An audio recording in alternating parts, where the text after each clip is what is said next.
தெரிஞ்சுக்கிட்டேன் உலகம் புரிஞ்சுக்கிட்டேன் கண்மணி ஏன் கண்மணி ஞானம் பிறந்திருச்சு நாளும் புரிஞ்சிருச்சு கண்மணி ஏன் கண்மணி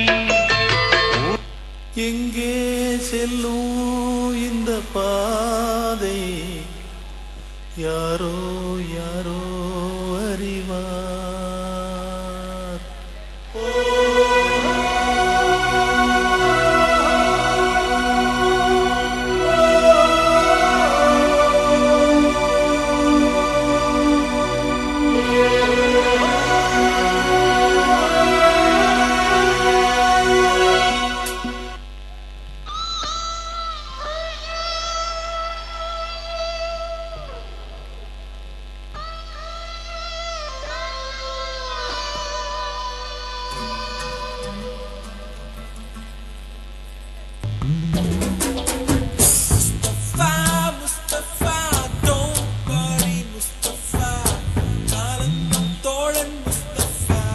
ஆம் நண்பர்களே, நீங்கள் காதலித்தால் இவ்வுலகில் ஒருவரை மட்டுமே காதலிக்க முடியும். ஆனால் நட்பாய் பழகினால் எத்தனை உறவுகள் சிந்தித்து பாரும்.